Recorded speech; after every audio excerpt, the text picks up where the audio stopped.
Hey guys, welcome back to The Readers. I hope you are having an amazing day. Let's get right into the stories. The first one is an entitled people story. For context, I inherited my grandpa's farm about 2 years ago. It's not huge, just 30 acres outside a small town in rural Ohio. I don't farm it commercially, but I keep a decent-sized vegetable garden, some chickens, and maintain the rest of the land to keep it from becoming overgrown. My grandpa left me everything, including his trusty old John Deere tractor that he bought back in the 90s. That tractor might not be the newest model, but it runs like a dream and has serious sentimental value to me. The problems began about 6 months ago when a family moved into the property adjacent to mine. The houses are about a quarter-mile apart, but our lands share a border. The previous owners were an elderly couple who kept to themselves and were perfect neighbors. The new folks seemed nice enough at first, a middle-aged couple with 2 teenage kids. The husband, let's call him Tim, came over to introduce himself shortly after they moved in. He seemed like a decent guy, but mentioned his wife was particular about things. That should have been my first warning sign. I met his wife, the infamous Karen, a few days later when she marched onto my property while I was mowing. I shut off the mower when I saw her approaching, thinking she was just coming to say hello. I couldn't have been more wrong. "Your chickens are too loud," were literally the first words out of her mouth. No hello, no introduction, nothing. I was taken aback, but tried to be neighborly. "I'm sorry about that. They usually quiet down after laying in the morning. I don't have a rooster, so they shouldn't be making noise all day."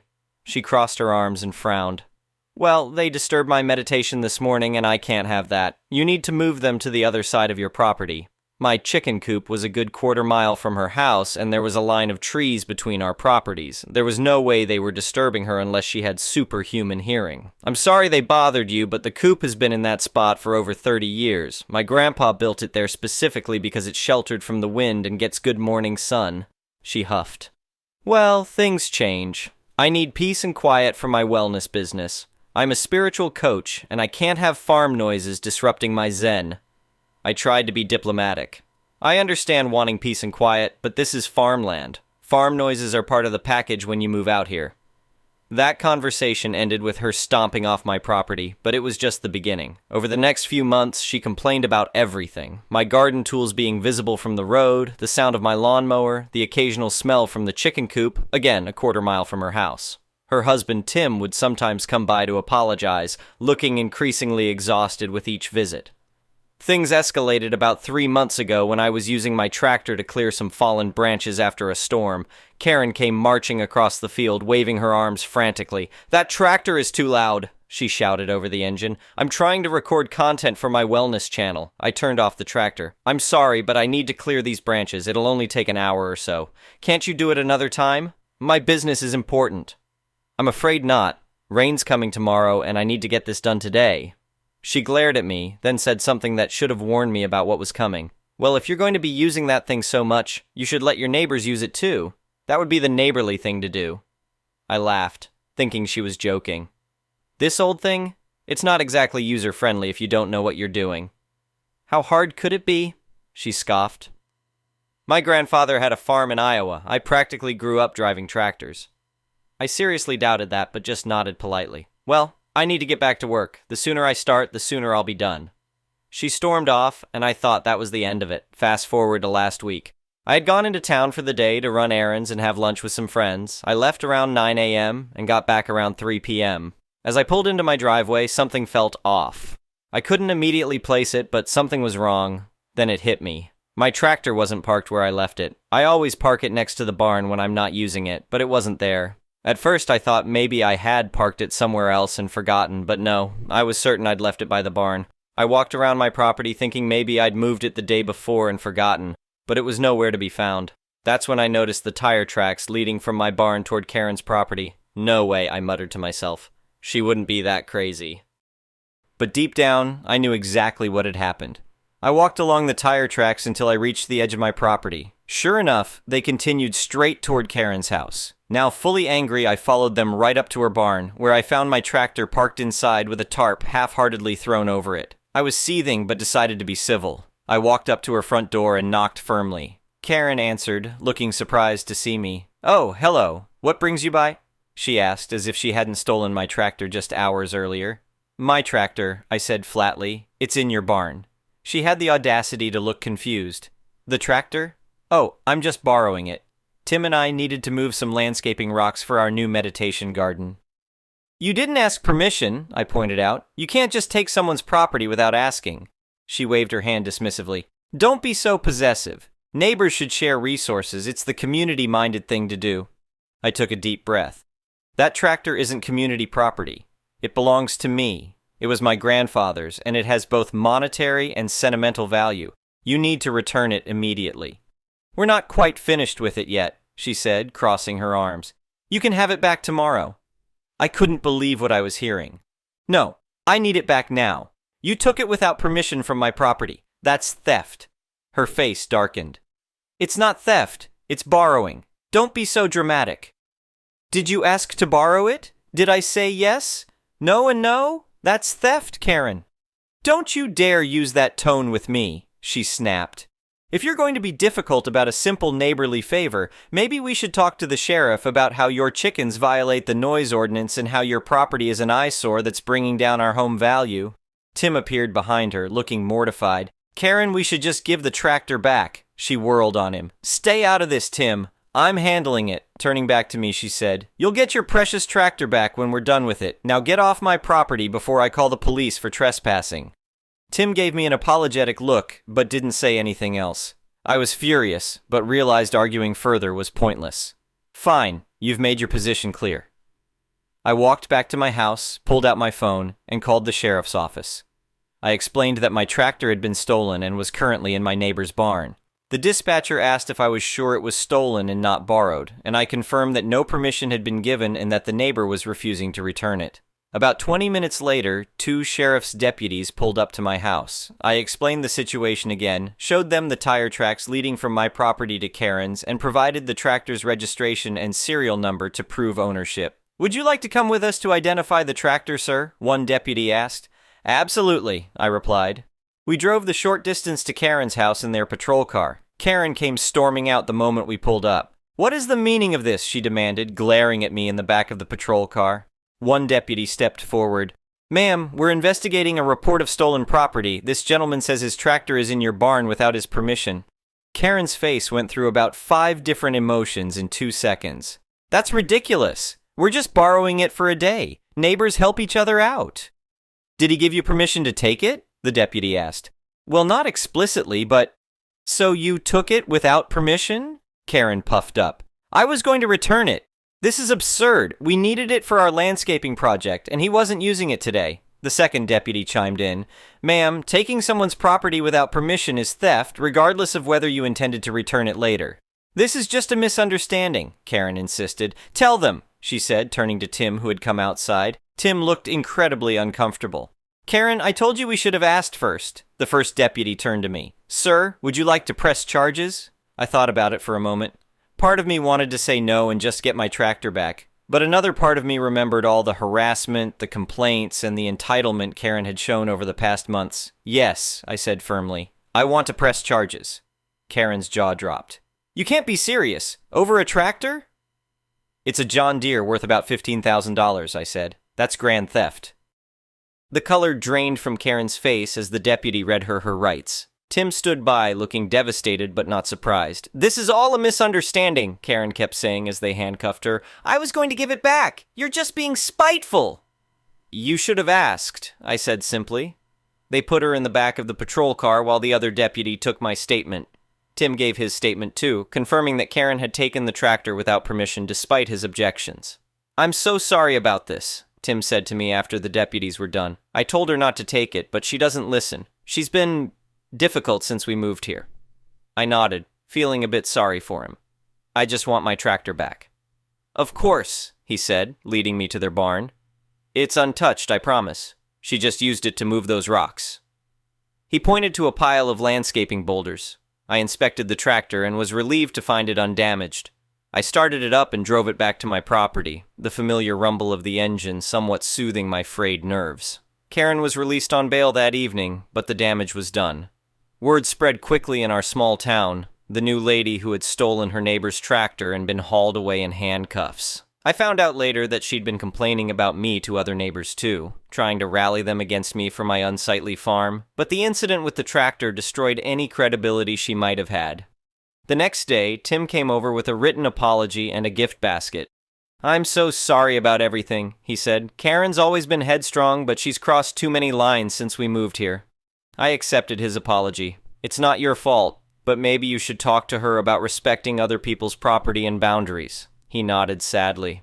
"We're in counseling now. The judge ordered it as part of her bail conditions. This isn't the first time her entitlement has gotten her in trouble, but it's definitely the worst." 2 weeks later, Karen pleaded guilty to a reduced charge of unauthorized use of a vehicle, which is still a serious misdemeanor. She was sentenced to probation, community service, and mandatory counseling. She was also ordered to stay at least 100 feet from me and my property unless it was to travel to and from her home. The best part? I haven't heard a single complaint about my chickens since the incident. Sometimes the sound of justice being served is the sweetest sound of all. Edit. Wow, this blew up overnight. Thanks for all the support, everyone. To answer some common questions. 1. Yes, I'm sure the tractor is secure now. I've installed security cameras around my property and a heavy-duty lock on my barn. 2. No, I don't feel bad about pressing charges. She had plenty of opportunities to ask permission or return the tractor when confronted. 3. Tim is still living next door and has been much more pleasant to deal with since Karen started her counseling. 4. For those asking for tractor tax, here's my grandpa's pride and joy. Imagine a picture of a well-maintained, older John Deere tractor. The next one is an entitled people story. My wife has an entitled coworker acquaintance. I use the term acquaintance as she does run in our friend circle, but we try to limit or avoid contact with her. We will call her Carrie. Anyways, Carrie is known for bullying coworkers at work, saying that she can get people fired, she can't, screaming at people, and at large, just general bad behavior. Her favorite thing to intimidate people with is to tell them to fuck around and find out. This is important for later. So Carrie had a fuck buddy. Nothing serious, just a guy she would bang and kick out the door. Carrie is also notorious for collecting engagement rings. She would begin dating a guy, get a ring from them, get them to pay off some bill for her, then kick them to the curb. Again, I bring this up only as context to her character and to reinforce that the fuck buddy guy meant nothing to her, as she didn't date him nor tried getting a ring from him. She used him, then kick him to the curb whenever someone with money showed her attention. She would also frequently talk shit about this guy behind his back. So Carrie was on one of her short-term engagements, so the fuck buddy, let's call him Bill, was currently not someone she was seeing, as the new guy just bought her a $6,000 ring. I'm serious, she collected engagement rings like they were Pokemon, and paid 10 grand to get her roof fixed. So she was happy with this guy and had no interest at all in Bill. Enter Mandy. Mandy is another co-worker of my wife and Carrie. I personally don't know her, but from what I've been told is she just got out of a 15-year marriage where she wasn't allowed to do anything and was very controlled. Carrie and Mandy are friends, well-drinking buddies. Carrie likes to drink a lot, and by like I mean all the time. But nevertheless, they were on good terms. So, randomly, Mandy meets Bill. Mandy doesn't know Bill's history with Carrie, nor knows that GE even knows her. They hit it off, like really good, and they are getting along so well that they begin dating, and it blossoms into a great relationship, one that's built on respect and love. Carrie finds out, and she loses her fucking mind. Again, she never dated. Bill never wanted to date Bill. She never had any interest in him besides sex. Hell, she currently engaged to a guy, but Mandy took her man, and she let the world know about it. Carrie started by going to their boss daily and asking him, "Why does that little bitch still work here?" She would also loudly exclaim this on the work floor for all to hear. Also, Carrie spent a whole hour yelling and screaming at her for something Mandy didn't even do. Carrie would also frequently harass them both when they were out and about in town. She would loudly call her a bitch, slut, cunt, and just all the nasty things you can say about someone. She would not only loudly say these things in their proximity, but tell anyone that would listen, or not listen, basically anyone around her. How she was wronged by Mandy and Bill, and what she thought about it, and that Mandy is fucking around, so she gonna find out. Fast forward 2 months. Mandy and Bill are still together and extremely happy. Carrie is not surprisingly no longer engaged to that guy. Also not surprisingly has already been engaged to another guy and married after a week. It was unfortunately the 2-year anniversary of the passing of a mutual friend of all parties involved. Carrie is using this time to take the week off of work to drink. This is a whole other can of worms. Basically, she isn't close to this person who passed as she claims to be.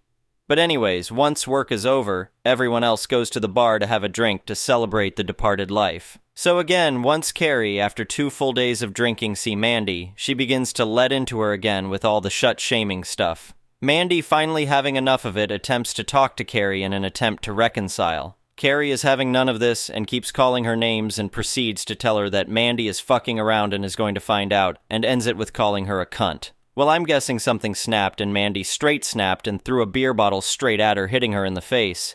Imagine the cop in The Big Lebowski throwing the coffee cup, knocking her on her ass. There's a slight pause and someone I don't know who pipes up. It looks like you were the one that fucked around and found out. Carrie, obviously stunned, gets up and leaves. So the next day she showed up to work, with a very obvious black eye. She isn't saying anything to Mandy, but going to everyone else complaining that she was the victim, not understanding that everyone been watching her bully this poor girl for the last few months, and that kind of it. Nothing else has happened since then, but if it does, I'll let you know. Sorry this got long-winded. The next one is a malicious compliances story. This happened almost 15 years ago when I was still living in my home country. I worked in a warehouse that served as a distribution center for a supermarket chain. A very famous one, by the way. I was an inspector in the shipping department. Basically, the sorting section would bring to the docks the goods that the store had requested, and we would prepare and load the shipment onto the truck. In the shipping department, there were assistants who did the manual work, assembling the loads on pallets, wrapping them with stretch film, and loading them onto the truck, while the inspector checked whether everything being sent to the store was correctly labeled and secure for transport. Additionally, the inspector entered all data in the internal system, sealed the truck, and printed the load summary for the administrative department to generate an invoice. Of course, inspectors also helped the assistants with the heavy lifting. Most of the time, this didn't interfere with our main responsibilities and actually sped up the process, especially since our shift, the afternoon shift, had an issue with trucks arriving late. Many times we wouldn't finish everything on time, leading to overtime and sometimes having to leave the remaining work for the night shift, which wasn't ideal since each shift had its own list of stores to attend to, and this delay affected them. Each inspector worked with at least one assistant, but sometimes more, depending on their workload. Some inspectors had more stores to handle that day, some stores required extra loads, or other situations that called for additional help. We had a supervisor who had been with the company for many years and had worked in the department before being promoted. The job was great, and everything ran smoothly until a crisis hit another department, leaving it without a supervisor. Management decided they needed someone experienced to lead that department, so they transferred our supervisor there. In his place, they promoted someone from another department who had no leadership experience. Our department was running well, with no need for drastic changes, but our new supervisor didn't see it that way. One day, I arrived at work, and as usual at the beginning of the shift, the supervisor printed out a sheet listing the stores to be handled that day, along with which inspector was assigned to each one. So far, so good. He made some changes, but nothing too concerning. However, before we started working, he called the entire department for a quick meeting. In this meeting, he announced that he had reassigned which assistants would work with which inspectors and showed us a printed list. To my surprise, there was no name next to mine. In other words, I was expected to work without an assistant. I protested immediately. I don't remember the exact details of the discussion, as it happened a long time ago, but basically his idea was that as other assistants finished helping their assigned inspectors, whoever was available would come help me, something that already happened naturally as we had a strong sense of camaraderie in our department. Plus, no one wanted to be seen by the bosses standing around doing nothing. But it wasn't enough. It would overburden me. I tried to argue my case, but I couldn't convince him. Other inspectors were also left without assistants, but they were relatively new to the company and didn't say anything, probably out of fear of losing their jobs or something similar. Well, since I couldn't change his mind, I accepted that I would be working without an assistant. I took the signs for the stores I was responsible for, found available docks for them, placed the signs on the dock gates, noted on the printed sheet which stores were at which docks, then went to the dock of the first store I would handle. I leaned against the wall, crossed my arms, and waited. Goods started arriving, but I didn't touch a single box. The dock filled up, and I didn't move an inch. After a few hours, the supervisor walked through the department to check on things, saw the state of my dock, and asked why the load wasn't being prepared. I simply said, "I don't have any assistants. How am I supposed to prepare the load?" and remained standing with my arms crossed. Eventually, some assistants came to help me, and when they did, I helped them with the heavy lifting. But soon, the inspectors they were originally assigned to needed more help, and of course, they left my load behind. By the end of the shift, one load was ready to be loaded onto the truck, but another was only halfway done. I placed the paperwork with the load details in a visible spot for whoever would finish it and left. As I was leaving, my supervisor asked about the loads. Without turning around, I told him where the papers were. He asked if I wasn't going to finish them, and I didn't even respond. The next day, he called me in for a meeting. When I arrived, the manager was also there. They asked me what had happened the previous day. I replied, "Nothing that I remember." They brought up the incomplete loads. I explained that my shift had ended and I couldn't stay for overtime, so I left the information for whoever would finish the job, and I even told the supervisor where the papers were.